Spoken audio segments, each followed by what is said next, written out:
Ever get that feeling, that like little shiver of worry when you hear a news story and it hits a little too close to home? Well, there was this whole thing on ABC's This Week recently that really got me thinking about that.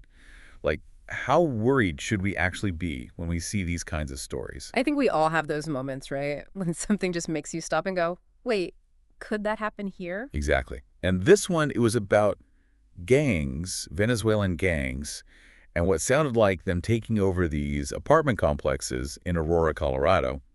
Senator JD Vance was going head-to-head with ABC's Martha Raddatz about it, and let me tell you, they had very different takes on the whole thing. Oh, this sounds familiar. Was this the one where... Yeah, Vance was pulling no punches. He was basically saying, look, this is serious. These gangs are taking over, and people are scared. He even said residents were using the word terrified. And what was Raddatz saying? Downplaying it, like usual. Well, yeah, kind of. She acknowledged the gang activity, but kept calling it a handful of problems. Like, the incidents were limited to a handful of apartment complexes, and the mayor said our dedicated police officers have acted on those concerns.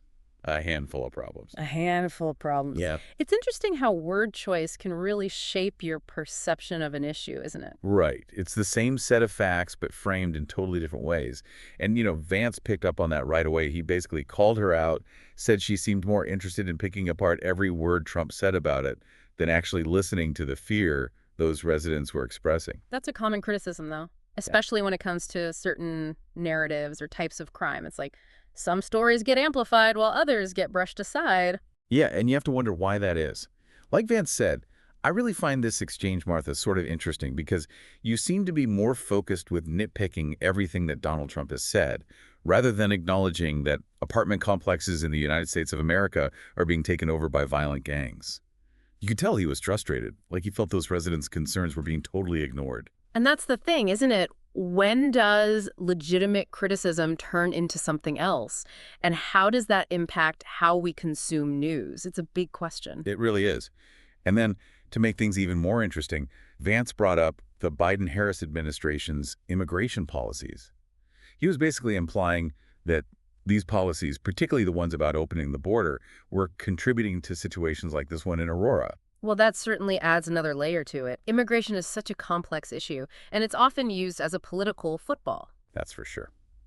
But to understand where Vance is coming from, we should probably touch on the changes the Biden-Harris administration has made to immigration policies, specifically the ones impacting border security and enforcement, because those changes directly affect who's coming into the country and how easily they're able to do it. One of the biggest changes was to how families seeking asylum are processed at the border. Right, and that has had a real impact on, it's had a real impact on the number of families being allowed into the U.S. while they wait for their asylum cases to be heard. It's really been a significant shift. So a lot more complicated than just saying open borders then. Exactly. There are a lot of nuances to these policies, and the debate around them is incredibly heated, with valid arguments on both sides. But to be fair to Vance's point, these changes have had real-world consequences, both intended and unintended. Right, and it's in those unintended consequences that things can get really messy. Absolutely, and it's important to remember these are complex issues with no easy solutions. But getting back to the original point, it did seem like Raddatz wanted to steer clear of that whole immigration discussion. She quickly pivoted back to Trump's statement, saying, let's just end that with, they did not invade or take over the city, as Donald Trump said. But then. ABC News runs this headline later. Vance stands by Trump's false claims about Venezuelan gangs in Aurora, Colorado. Wow, talk about framing, right? That's a bold statement. And it really highlights how powerful word choices can be, especially in headlines. People often just skim headlines, They don't always take the time to read the whole article, so that initial framing can really stick with them. It's like the headline already tells you what to think before you even read the article, right? Exactly. And in this case, the headline seems to present a very definitive conclusion, calling Trump's claims false. But was it really that clear-cut from the discussion? Yeah, and even if you set aside the whole Trump angle for a minute, the headline still seems to completely dismiss Vance's point and the concerns of the residents. It's like they're saying, nothing to see here, move along. And that's what makes this whole exchange so fascinating. It really highlights how easily these situations can get caught up in political spin and how that can overshadow the very real experiences of everyday people. It's like, Are we actually trying to understand what happened, or are we just looking to score political points? Right. And unfortunately, in today's media landscape, those two things often go hand in hand. Absolutely.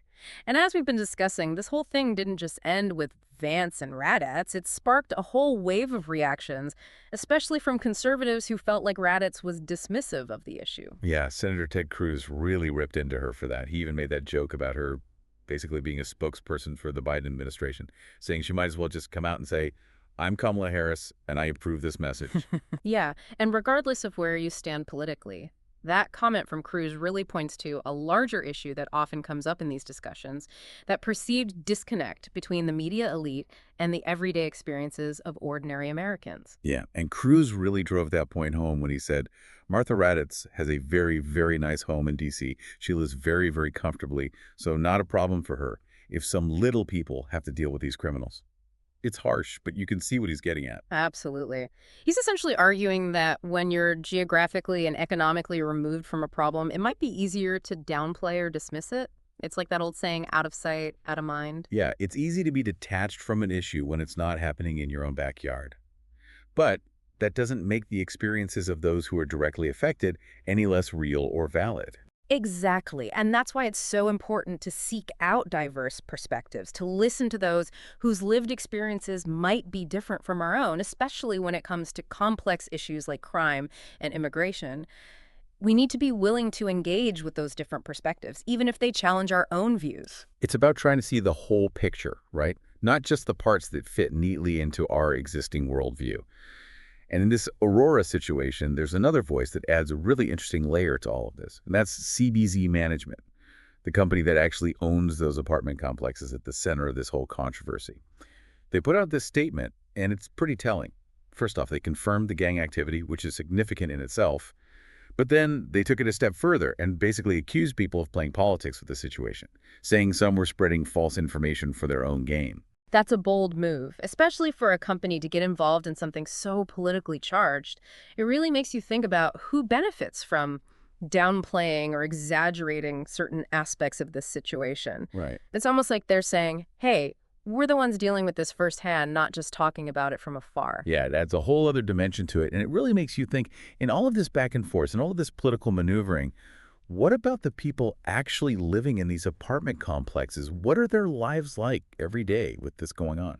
It's a good question, and it really underscores how important it is to try and separate the political spin from the human impact in these situations. It's so easy to get caught up in the talking points and the partisan arguments.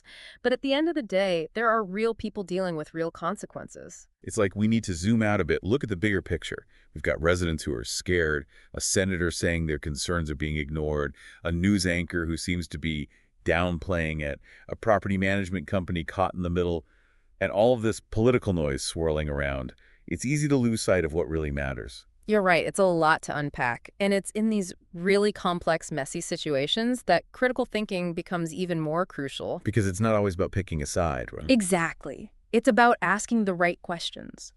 Who benefits from this particular narrative? What are the different perspectives at play here? And are we getting the full story or just a carefully curated version of it? It's about being willing to be skeptical, not just of the information itself, but also of our own biases. Exactly, because we all have them, whether we realize it or not. And those biases can really cloud our judgment. It's a constant process, isn't it? Trying to stay informed, trying to stay objective, and trying to make sense of it all. It is, and it's not always easy, especially in today's world. Yeah, But it's yeah. so important because the way we choose to consume and engage with information, it has real-world consequences. It shapes how we see the world, how we treat each other, and ultimately the kind of future we create.